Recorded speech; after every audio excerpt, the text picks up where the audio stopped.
Tim Blake Nelson is about to shoot a spectacular Western shoot in Spain, directed by Guillermo Navarro. Guillermo del Toro's regular cinematographer, he already won an Academy Award for Pan's Labyrinth.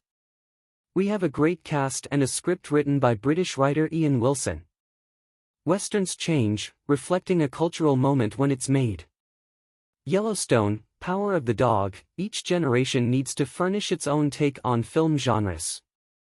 This one is about the power of the gun as a corrupting force, he reveals. It's absolutely a current script, but it's 100% true to its time. We are starting to shoot in November. The great thing about westerns is that they require big vistas, but good westerns don't have to cost $100 million. We made Old Henry for $1.2 million. It's a way of having a superhero film with natural environments and no visual effects. There will be no avoiding visual effects in Captain America, Brave New World, however, where Nelson will finally reprise his role of Samuel Stearns following 2008's The Incredible Hulk. I deeply grieved over the prospect of not being able to come back into the MCU. All I wanted to do, as an actor, was to figure out what happens to this guy. 18 years later I got to do it and I wasn't disappointed, he said.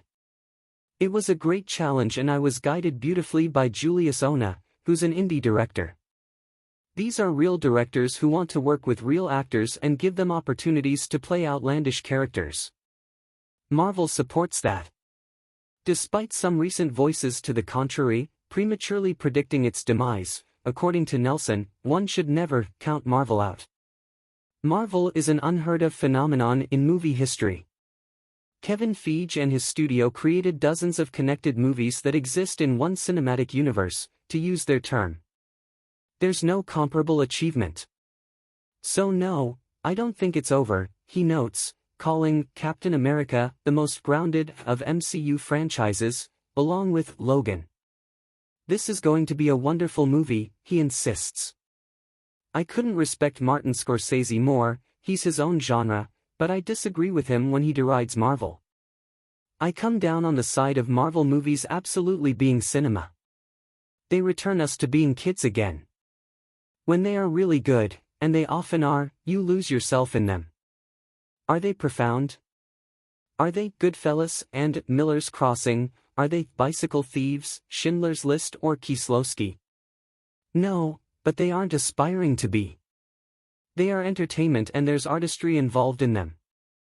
That's my Marvel speech.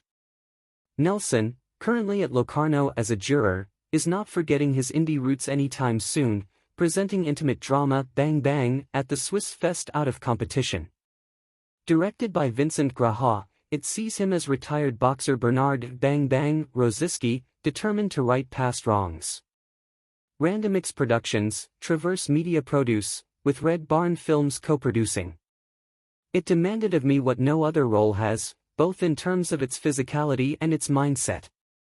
In a sense, I am a fighter too. If you do what I do, you have to be, but I am not a confrontational person and this character is. It's a guy who keeps himself in a fighting form. I have no background as a boxer, so I did some pretty extensive training.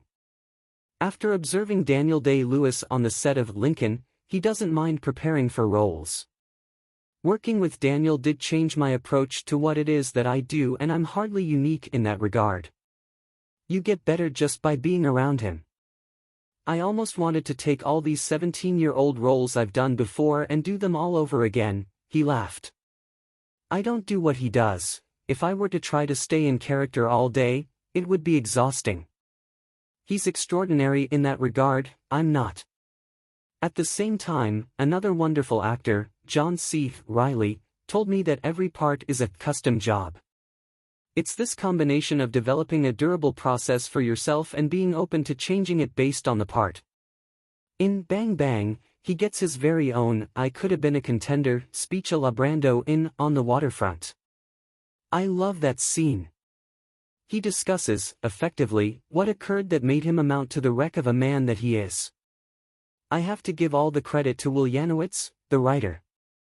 It's a speech that doesn't feel like a speech. What a spectacular moment for an actor to play. Over the course of his career, he got a couple of moments like that. One was "Oh Brother, Where Art Thou?" of course. Another, The Ballad of Buster Scruggs. When they said, "Come back to the MCU," and when Damon Lindelof asked me to play Looking Glass in Watchmen, he recalled,